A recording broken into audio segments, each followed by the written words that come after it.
Hey architects, welcome to the quick starting guide for the Townbuilder. I'm just gonna ramble on, I think, for this one. I'm Christopher Adam, I'm the CEO of Townsmith and the developer of the Townbuilder.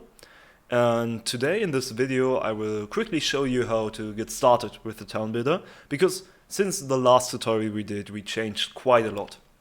So, I think everyone should create an account for the site already, maybe even activate their Kickstarter rewards if they got the email already. And after you've done that, you will find yourself in the Townbuilder. And on the first glance it might be a bit daunting because you can't really see anything you want to do in the first second, but that will quickly come to you if you open the left side menu, which is called the model menu. In the model menu, you will find different buttons for different models. You can see we have categorized them for the type, walls, stairs, roofs, roof fronts, miscellaneous stuff. Currently there are only railings in here, floors and columns. The way you build in the Townbuilder is pretty simple. You just set down what form your building should take by placing floors. This is my preferred way of doing it. By clicking ctrl D, you can enter the multi-floor modus. It's really handy. It comes in really handy when you're trying to build an entire building. Clicking ctrl D will then, I'll just show it again. Clicking ctrl D will make a green square follow your mouse. You can then click once, and as soon as you drag, you will create this area. By clicking again, you confirm your area, and now it doesn't follow you around anymore. Now you can choose which type of floor you want. For example, I would go with wood floor here. And now we have the entire area covered in wood floor. Using Ctrl A, I select all the tiles I just placed and move them around using the WASD keys, as you can see.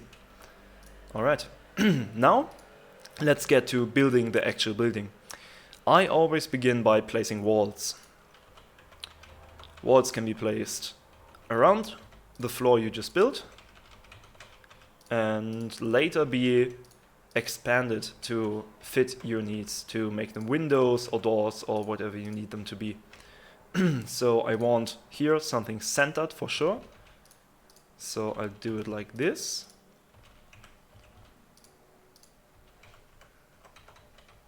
And we've got everything closed in. You will notice that the corners are looking kind of weird. That is because you haven't placed corners or columns, as we call them, yet. We have thin columns you can place to exactly fill the corner, and we have thicker columns that will protrude a bit. These ones are actually pretty neat when painting the building because they naturally catch more paint. The next thing you will notice is that the bottom of some walls look different than others. This is because our walls haven't defined interior and exterior. The exterior has this slightly thicker bottom. This is because we have open lock capabilities, and if you toggle on open lock, you will see that this piece transforms, and that's why there's a bit thicker texture here. So I suggest putting these on the outside. Just make sure that you've done that everywhere, because if you want to connect other open lock pieces, well, you obviously won't do it in here. So now we got our walls down, and one more thing I want to mention at this point is that you can drag out models onto the floor. You can hold down the button and drag it out, and it will pop onto the grid wherever you placed your mouse, which is really handy. So now I want to make an entrance here. And to do so, I have to, by default, we are in the hierarchy controls on the right side, and I have to change over to the model controls. Here you can see we have the movement and modes. Here you can move your pieces around if you don't want to use your keyboard for it, and you can also trigger modes. I already showed you the open lock mode, but there are different ones. For example, the door mode. The door mode will change a wall into a door. It will also automatically change you over to the add-on controls where you can select more stuff for your door, like here, inserts for the door, or different type of frames. Square frame, a wooden frame, whatever you want. So I'll go with this curved frame, I really like it, and put a normal door in there. Alright, we have our entrance, nice. Now let's add some windows. The same thing here, select your window and then just, select your wall and then just press window down here. You can then also select different frames for it. As you can see, they stack. Be careful, you don't want multiple frames. There we go. You can also select different kinds of shutters, whatever you want. Alright, for the sake of demonstration, let's not do that with the rest of the building, but let's head on over to other add-ons. We have some different add-ons here. They can be found in the add-on control menu on the right side. For example, you could add some barrels to the outside of your building. Currently there are only very few, but we're expanding our repertoire. So, with this set, we have a ground floor, I'd say, for the moment. Let's head over to the hierarchy controls. Here you can control how many stories there are, how many floors there are for you American folks, and you can delete them, move around in them. As you can see, by clicking this plus icon here, I can add another floor. You can now shift between those floors by clicking on the number, or by holding down Shift and pressing the S key to move down and the W key to move up. Alright. Now we're in the second floor. Let's quickly add something here, just for sake of demonstration. Let's go with stone this time around, and we could do like a small balcony here, I think. Ah yeah, for that I can show you another tool, copy paste. You know it from basically every program there is. You can select a number of pieces by holding down Ctrl while clicking on them. Alternatively, you can also select them here in the hierarchy menu. You can now hold down Ctrl and press C to copy them, then deselect them, and wherever you want to place your new copy-pasted version, hover your mouse, because this is where the version will appear. And you press V, and there they are. Still selected, so you can still move them around. Alright, a quick balcony I said, so let's do that. We can add some railings here.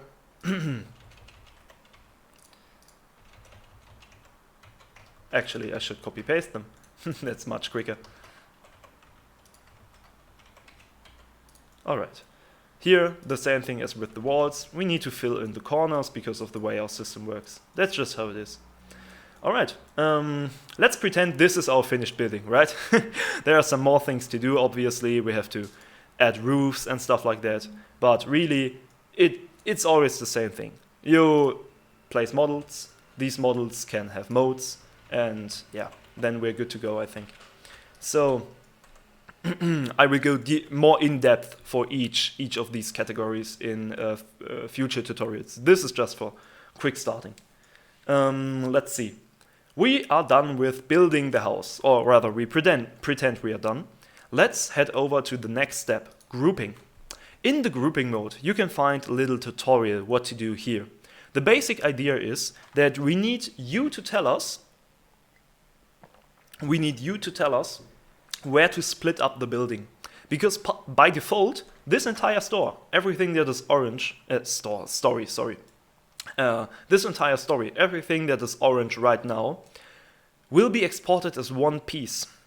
If your printer doesn't support this large piece, or rather, or you want to build it modularly, so you want to split the balcony from the rest of the building so you can attach it on different positions and stuff like that, we have prepared something for you there. All you need to do is select the models you want to split off. This is easily done by holding down Shift and the Alt key to go into the multi-selection modus. This will make your model slightly transparent, and an orange square will follow you around. You now have to just click, it disappears, like with the multi-selection, and then as soon as you move your mouse again, it will select everything beneath it. As you can see, sometimes some models don't want to get selected.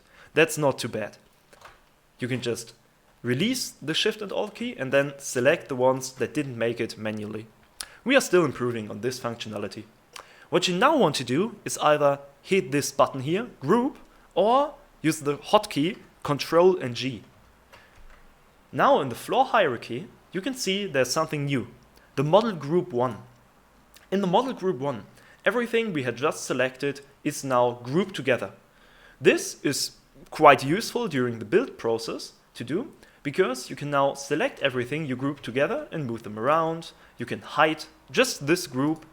You can even color them if you want to differentiate them from the rest of the building. If you have other suggestions what we should add as functionality here, please let me know. You can also rename your group. For example, this would be the balcony.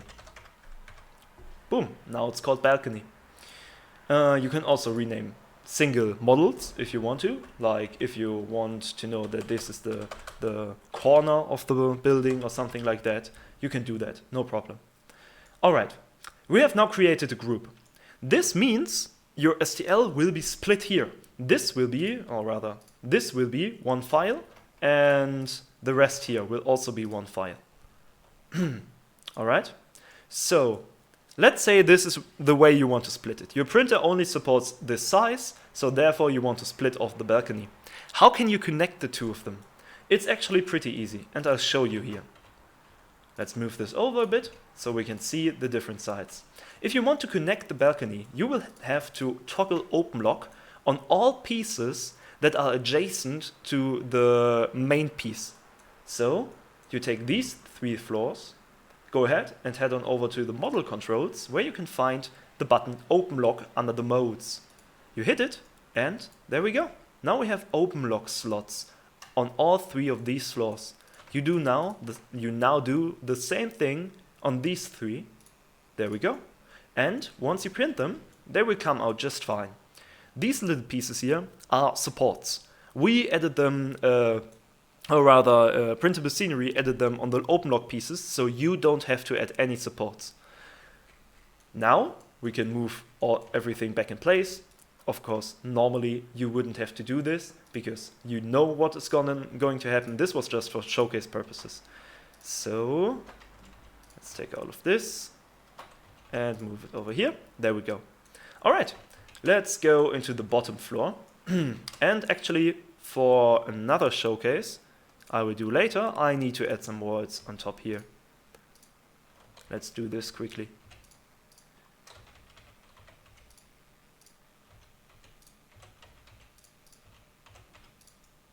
Right, then also some columns there, and that should be enough.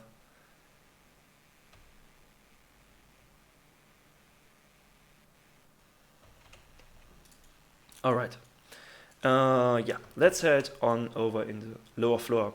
If you now want to split up the lower floor as well, you will see that the upper levels are really annoying because they hide everything you want to see. You can hide them entirely by clicking this button here. Next to the floor number, you see a little eye icon. All right, now we have the floor on the bottom. Let's say we want to split that one as well. So we'll take this half, and as before, we hit Ctrl G and group it. As you can see, I'm not in a grouping mode. I'm still in the build mode. It is possible to group models here, but I recommend using the group mode to keep your workflow clean. All right. Now we have another group for it, easily done. Change the color so we see it, and now we have to add open lock on all these pieces here. Open lock, that's how quickly it's done, and open lock again. You have to be a bit intelligent about how you split your buildings, but I'm certain you guys will get the hang of it. Now you see here, since we activated open lock, the outside also has the open lock slits. This might not be desirable, therefore you can just flip it around and the slits are gone. All right, yeah, let's position the group again. There we go. And let's head over to the third step of the building process here, the packs. I really recommend doing this in the packs view because otherwise you will be toggling visibility on and off all the time. This little gap between the floors really helps. Packs and magnets are meant to connect floors to each other. It is actually quite simple. You select the position where you want to place a peg, and then this menu will pop up. Here, currently there's just a placeholder image of our art director stock. He's quite cute actually, and later on we'll have a preview where the different positions sit. But for the moment you will have to make do with this. So you can select every single position that this model has. As you can see, it has the top middle position and the bottom middle position. And for each one you have a drop down with all options we offer. You can put a peg here, and as you can see, now there's a peg on the top of this column.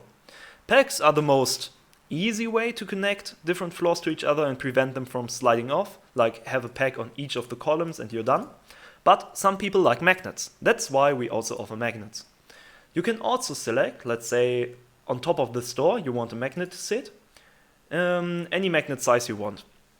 Currently we only have 4 different sizes, but we will expand that in the future. Let's say you have very typical 6x3mm magnets. You can just select 6 and, to be sure, select 3mm here. Alright, looks good. Now, you might be asking yourself, how does this work in every case? Let's say you want to have a magnet here. If we apply the 6mm round magnet here, you can see there's just a quarter of it, because the 2 walls here are intruding there. That is why we need to toggle pegs on those ones as well, or rather, sorry, magnet holes. Boom, there we go. Now we have an entire magnet hole here. But now we have half a magnet hole here, because I use the apply to all button. It will apply the same settings to all possible positions. As you can see, this wall has 4 of them. If we now look below it, there are also magnet holes here, which might not be desirable. Therefore, we toggle them off by clicking none down here. Alright. Now we still have those. We can also put these out by clicking none here. Top left for this one, easy. Now we have the magnet hole here. It might be a bit difficult to get used to it, I'm not gonna lie, but it does its job. It does its job. Now, of course, this is worth nothing if we don't have magnet holes as well on the bottom here. So let's move up a floor, and we now want the exact same settings for these 3 positions. To do so, simply select the models and do the same as before. On the bottom this time around, we want a 6mm round. Again, there are only quarters visible because of the walls, so we will fix that by selecting the same setting on these ones as well. 6mm round, and this should be the left. 6mm round. There we go. Now you will see, oh, there's a floor there because we're on the bottom. Floors also are able to trigger to apply pegs to them. So we just need to find the right position. No, that's exactly the wrong one. So it should be this one, yes. And there we go. We have a magnet hole there. Easy. If you want to do it quick and dirty, just select everything and apply whatever option you want to everything. For example, if I want to use pegs everywhere, we can just select everything on the top of the menu here, pegs, 3mm depth. If you want to use magnets, you can set that to 1, 2 or 3mm, whatever you like, and apply to all. Now we have holes on every position and we have pegs on every position. This, of course, is kind of wasted because you won't be able to connect them all, but still, this might be the way you want to go. Alright, with the pegs done, we are almost finished. All we need to do is select our scale. The Townbuilder is working on a 25mm grid. This is metric scale and might not be useful for your table, especially if you're using other OpenLog pieces to connect to this. Therefore, our default is scaling up a bit to imperial scale. This is 101.6%, which makes each of these little squares exactly 1 inch on each side. So, I personally don't play on either of these 2 scales. I play on 140% heroic scale. But this might be different for everyone. Currently we have just a couple of options to test it, but we will add custom scaling, of course, as well. Alright, sadly my camera just died there, and when I came back the session expired and I had to rebuild everything off camera. But here we are, we're back again, and I just selected my preferred scale, and now we can do two things. Either you can save the building to later edit it. As you can see, this building is far from done. To do so, you can hit Ctrl S and just put any name you want, like a demo building in this case. You can also select a project. Projects are basically like folders where you can save multiple buildings that belong to each other, and then just save it. You will get a little pop-up that it was successfully saved. You can also directly assemble it. If you just want the STL immediately, you can give it a name. Again, demo building. Which date do we have? Like 7/2. Alright, and there we go. Oh, I aborted it on accident. Demo building. There we go. And save as. Alright, now you can see another pop-up come up. Scheduled number blah blah for assembly. The building will not be available immediately. We need to create this building, assemble it. This is why this is called assemble. We will send you an email notification as soon as it is ready. As you might have seen from other companies doing the same style of product, you can find the saves and downloads tab in your profile, and in there you have all buildings you ever saved. Currently, the demo building 2 is being assembled. This is why here are only two buttons. You can edit it or you can share it with the community. As soon as it is done, you will find two more buttons here. The download STL button as well as the delete button. The download STL button allows you to, well, download the STL as a zip file, and the delete button deletes this assembly of the building. You can therefore edit it, save it again, and call a new assemble. You can also call the assembler for saved buildings from here. So if you saved the building and come back to it later and you think, yeah, alright, this was good to go, I don't want to build around with it any longer, you can just click the little wrench here and call it. It will then also get assembled and you'll get an email notification. I want to show you, for the end of this video, some more tools that I didn't get around while I was building the building. Let's take a wall, here for example. And there are a couple things you can do with it. The best way to show one of it, the mirroring function, is to place something on it. By pressing the M button, you can mirror a model.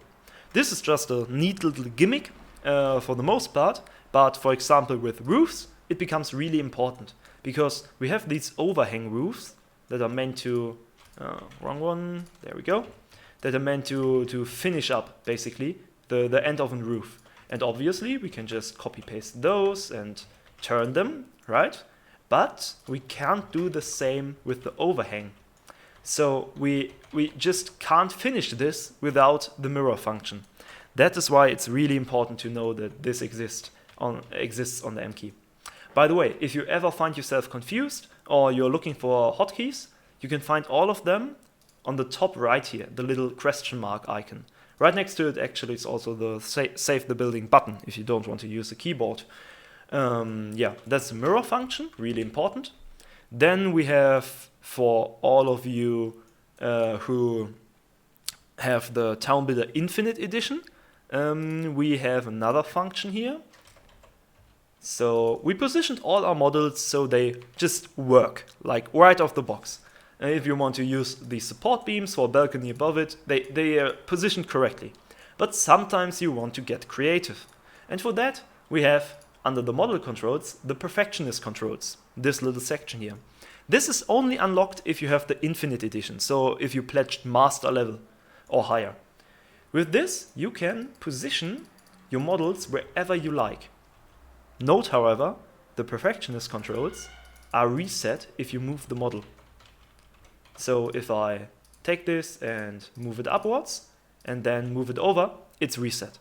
So do this as the last step when you position models. With this you can get really creative because, as you can see, this goes all the way to 12.5, which is exactly half the amount of our squares. So wherever this is positioned, you can reach every single possible point with it. Well, I hope I see some really creative applications of this feature. And one last thing, because people might get confused about this. We don't just have this amount of models. There are more models. They are just hiding.